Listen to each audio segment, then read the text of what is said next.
یہ ہے کہ آپ کی جنت کے اندر یکسانیت کا، منوٹنی کا تدارک کیسے ہوگا؟ صبح اٹھے، نہر پر منہ لگا کر شراب پی، نہر پر منہ لگا کر دودھ پیا، حالانکہ گلاس بھی آپ پرووائڈ کر سکتے تھے، اس کے بعد آپ نے 70 حوروں کے ساتھ انگور کھائے اور سو گئے، پھر شراب پی، پھر حوروں کے ساتھ کھائے اور سو گئے۔ یعنی آپ کی جو خیالی جنت ہے اس کے اندر سوائے کھانے پینے کے اور انسانوں کی کریٹیوٹی کے لیے، ان کی تھنکنگ کے لیے کیا ایکٹیویٹیز ہیں؟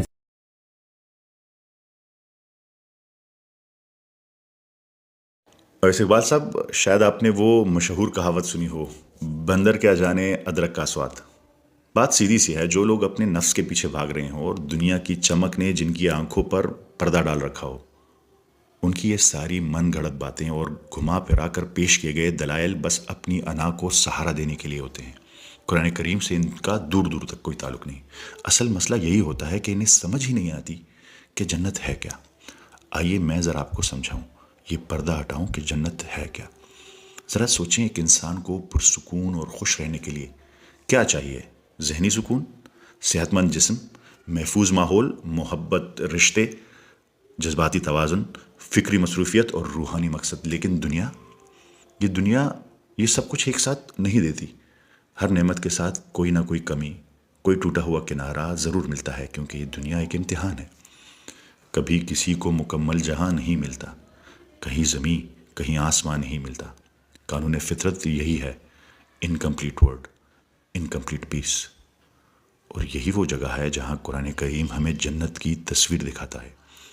ایک ایسی جگہ جہاں انسان کی ہر ضرورت پہلی بار مکمل طور پر پوری ہو، پوری طرح، ہمیشہ کے لیے۔ دیکھیں، ہمارا دماغ بقا کے لیے ڈیزائن کیا گیا ہے اس دنیا میں۔ ایمگڈیلا خطرے کی تلاش کرتا رہتا ہے۔ اس کا مطلب یہ ہے کہ ہمارا ذہن بار بار خدشات، خوف اور فکر کو بڑھا چڑھا کر محسوس کرتا ہے۔ اس وجہ سے انزائٹی اور کرونک سٹریس لوگوں میں عام ہے۔ نیورو سائنس بتاتی ہے انسان تب ہی کھلتا ہے جب اسے مسلسل خطرے کا احساس نہ ہو۔ ایسا آپ جانتے ہیں قرآن کریم جنت کے بارے میں کیا کہتا ہے؟ وہاں نہ کوئی تھکن، نہ کوئی خوف اور نہ کوئی غم۔ سورہ حجر کی آیت نمبر 48 محض آرام کا نہیں بلکہ الٹیمیٹ سائیکولوجیکل سیفٹی کا بتاتی ہے۔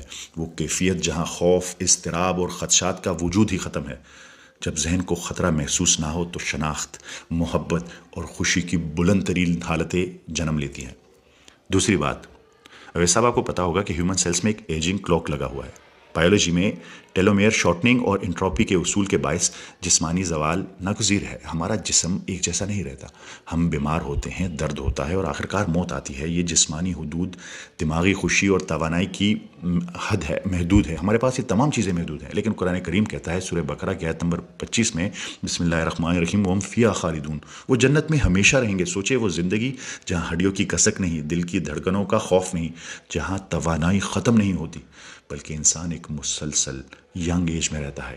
یہ وہ سٹیٹ ہے جہاں خوشی روکنے والا کوئی بایولوجیکل بیریئر باقی نہیں رہتا۔ یہ ہے جنت۔ اویس صاحب آگے سنیں، ایرکسن جیسے ماہر اور دیگر ماہرین کہتے ہیں کہ انسان ہر عمر میں مختلف بحرانوں و مشکلات سے گزرتا ہے، جیسے ینگ ایج میں آئیڈینٹی کرائسس، مڈل ایج میں سٹریس، اولڈ ایج میں کمزوری، ویکنس۔ ہم جوانی میں سمجھ بوجھ چاہتے ہیں، بڑھاپے میں طاقت چاہتے ہیں کہ ہمیں طاقت واپس ملے، بچپن والا وقت ملے اور خوشی ملے۔ زندگی کبھی مکمل نہیں ملتی۔ فلسفہ کہتا ہے انسان ہمیشہ پرفیکٹ سٹیج کی تلاش میں رہتا ہے، جہاں جسم، دماغ اور تجربہ ایک ساتھ بہترین ہو۔ اور اویس صاحب یہ آپ کو کہاں ملتا ہے؟ قرآن کریم جنت کا یہی تصور کھولتا ہے۔ ہر شخص اپنی بہترین عمر، بہترین حالت، بہترین توانائی میں ہوگا ہمیشہ، جہاں انسان کا پوٹینشیل کبھی ختم نہ ہو۔ دنیا کا شور، ٹریفک، پریشر، آلودگی، یہ سب ہمارے ذہنی نظام کو جھنجھوڑ دیتے ہیں۔ انوائرمنٹل سائیکالوجی کہتی ہے کہ بہتا پانی، سبزہ، ہلکی ہوا انسان کے دماغ کے ہیلنگ سینٹرز کو ایکٹیویٹ کرتی ہے۔ اور تبھی قرآن کریم وعدہ کرتا ہے، بسم اللہ الرحمن الرحیم، جنات تجری من تحتها الانہار، ایسے باغات جن کے نیچے ندیاں بہتی ہوں گی۔ سورہ بقرہ آیت نمبر 25 اس لیے نہیں کہ منظر خوبصورت ہے بلکہ اس لیے کہ انسان کی روح اس میں ہیل ہوتی ہے۔ یہ وہ جگہ ہے جہاں انسان گہرا سانس لیتا ہے اور پہلی بار محسوس کرتا ہے کہ ہاں، یہ ماحول میرے اندر کے شور کو خاموش کر سکتا ہے۔ اویس صاحب، ہم اکثر لوگوں سے نہیں، ان کے رویوں سے تھکتے ہیں۔ غصہ، حسد، غلط فہمیاں، انا، یہ سب ہمارے ایموشنل سسٹم کو زخمی کرتی ہیں۔ قرآن کریم سورہ انبیاء کی آیت نمبر 103 میں وعدہ کرتا ہے جنت میں انہیں کوئی خوف یا گھبراہٹ غمگین نہیں کرے گی۔ قرآن کریم کہتا ہے سورہ اعراف کی آیت نمبر 43 میں وہاں ان کے دلوں سے کینہ نکال دیا جائے گا۔ یعنی جنت صرف جگہ نہیں، دل کی وہ کیفیت ہے جہاں منفی جذبات کا وجود ہی ختم ہے۔ امیجن کریں ایک دنیا جہاں کوئی دل نہیں دکھاتا، نہ کوئی آپ کے بارے میں برا سوچتا ہے، جہاں تعلقات پیور ہو، جہاں محبت محفوظ ہو، تعلقات گہرے ہوں، گفتگو نرم ہو۔ سائنس کہتی ہے کہ ایموشنل ہارمونی کے لیے یہ انتہائی ضروری ہے۔ یہ آپ کو جنت میں ملے گا ویسا۔ اٹیچمنٹ تھیوری کہتی ہے کہ انسان کی سب سے گہری ضرورت ہے محفوظ تعلق۔ ایسا انسان جس کے ساتھ آپ خود کو مکمل بے خوف محسوس کریں، مکمل طور پر کمپیٹیبل۔ دنیا میں یہ کمی رہتی ہے، کبھی دھوکہ، کبھی غلط فہمی، کبھی دوری، کبھی بے وفائی۔ قرآن کریم کہتا ہے بسم اللہ الرحمن الرحیم فیہا ازواج مطہرۃ، ان کے لیے پاکیزہ جوڑے ہوں گے۔ قرآن کریم میں ازواج کا مطلب بنیادی طور پر جوڑیاں یا ساتھی ہے، اور یہ مرد و عورت دونوں کے لیے جینڈر نیوٹرل ہے۔ انسانی فطرت میں تعلق، قربت اور سکون کی بنیاد ضروری ہے، اور جنت میں ازواج اسی ضرورت پورا کرتی ہے۔ خالص، محفوظ اور کامل ہم آہنگی ساتھی جو دل و روح کو سکون اور خوشی دیتے ہیں۔ حور صرف ایک ایڈجیکٹو ہے، ایسا تعلق جہاں نہ زخم ہو، نہ خدشات، نہ مس کمیونیکیشن، عورتوں کے لیے بھی اور مردوں کے لیے بھی، جہاں کمپینین شپ ہیلنگ بن جاتی ہے، برڈن نہیں۔ آپ اسے مس یوز کرتے ہیں۔ دنیا محدود ہے، تھکن، غلطی، وسائل، وقت، انسان ہر خواہش پوری نہیں کر سکتا، پر قرآن کریم کا وعدہ ہے سورہ کاف کی آیت نمبر 35 میں ان کے لیے وہاں وہ ہوگا جو یہ چاہیں گے، ہر چیز موجود ہوگی، کریٹیویٹی، فریڈم، ایکسپلوریشن، ڈسکوری، جو آپ چاہیں، لیکن بغیر غلطی، بغیر ناکامی، بغیر تھکن کے۔ ایک دماغ پہلی بار اپنے فل پوٹینشل پہ پہنچے گا، فل کریٹیویٹی پہ۔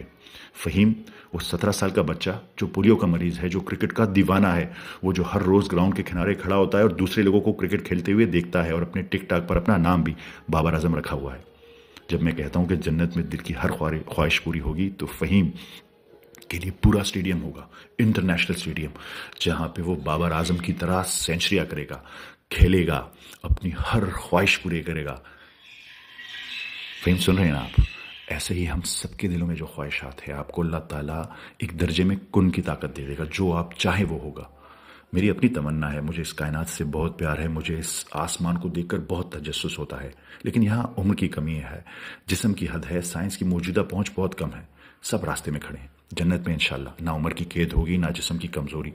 میں ہر ایک کانسٹیلیشن، ہر ایک سٹار، ہر ایک پلانٹ پر، ہر ایک گیلیکسی پر جانا چاہوں گا انشاءاللہ۔ انشاءاللہ اس تخلیق کی خوبصورتی کو دیکھوں گا، سمجھوں گا، پرکھوں گا، اور شاید یہ کائنات نہ ہو تو دوسری کائناتوں میں جاؤں گا انشاءاللہ۔ کوگنیٹو سائنس کہتی ہے کہ انسان محض وہی تصور کر سکتا ہے جو اس نے دنیا میں کسی نہ کسی سطح پر محسوس کیا ہو۔ انسان کے دماغ میں امیجینیشن کی ایک حد ہے ویسا، ہم کمپلیٹ ہیپینس کا تو تصور ہی نہیں کر سکتے، لیکن قرآن کریم کہتا ہے سورہ سجدہ کی آیت نمبر 17 میں کوئی جان یہ جان ہی نہیں سکتی کہ ان کی آنکھوں کی ٹھنڈک کے لیے کیسی کیسی نعمتیں چھپا کے رکھی گئی ہیں، آپ تصور بھی نہیں کر سکتے۔ یہ وہ مقام ہے جہاں سائنس رک جاتی ہے، فلسفہ رک جاتا ہے، انسانی عقل رک جاتی ہے، اور اللہ کی رحمت وہاں سے شروع ہوتی ہے۔ دیکھیں جیسے ماں کے پیٹ میں بچہ اس دنیا کے بارے میں نہ کچھ جانتا ہے نہ جان سکتا ہے، لیکن پھر جب وہ دنیا میں آتا ہے تو ایک پورا جہان اس کے سامنے کھل جاتا ہے۔ ہم ابھی اسی مرحلے میں، جہاں یہاں سے اگلے مرحلے میں جائیں گے، تب سمجھ آئے گی کہ جنت کی نعمتیں، جنت کی خوشی کیا معنی رکھتی ہے۔ جنت ایک خواب نہیں، ایک مکمل فلسفہ ہے اویس صاحب، وہ زندگی جس میں ہر انسانی ضرورت، ہر کمزوری، ہر کمی، ہر زخم سب بھر جاتے ہیں۔ یہ دنیا امتحان ہے، مگر اس امتحان کے بعد ایک ایسی زندگی ہے جس میں کبھی افسوس نہیں، کبھی پچھتاوا نہیں، کبھی آنسو نہیں، صرف سکون، صرف روشنی، صرف رہائی۔ اور جب انسان یہ سب سنتا ہے تو دل کہتا ہے ہاں یہ وہ جگہ ہے جہاں مجھے کبھی نہ کبھی جانا ہے، اویس صاحب مجھے جانا ہے، ہر اپنے پیارے کو لے کر جانا ہے، جہاں میری تھکن اترے گی، جہاں میں پہلی بار خود کو مکمل محسوس کروں گا، وہی جنت جس کا وعدہ قرآن کریم ہر نیک دل انسان سے کرتا ہے۔ اور اقبال صاحب، آپ جیسے لوگوں پر مجھے غصہ نہیں آتا، نفرت بھی نہیں ہوتی، صرف ترس آتا ہے، کیونکہ آپ کے اندر اندھیرا ایک ایسی گھٹن جو انسان کی سوچ اور دل دونوں کو جکڑ دیتی ہے۔ میں چاہتا ہوں کہ آپ کو اس اندھیرے سے نکالوں، لیکن سچ یہ ہے کہ جو خود نہ نکلنا چاہے اسے کوئی نہیں نکال سکتا۔ اقبال صاحب ایک اور بات جان لیں اور سمجھ لیں، ہم مسلمان جنت کی لالچ میں عبادت نہیں کرتے، ہماری عبادت کی اصل وجہ کچھ اور ہے. ہم اپنے ایک سچے رب کو راضی کرنا چاہتے ہیں، اس کا شکر ادا کرنا چاہتے ہیں، اس کی بے شمار نعمتوں کا اعتراف کرنا چاہتے ہیں.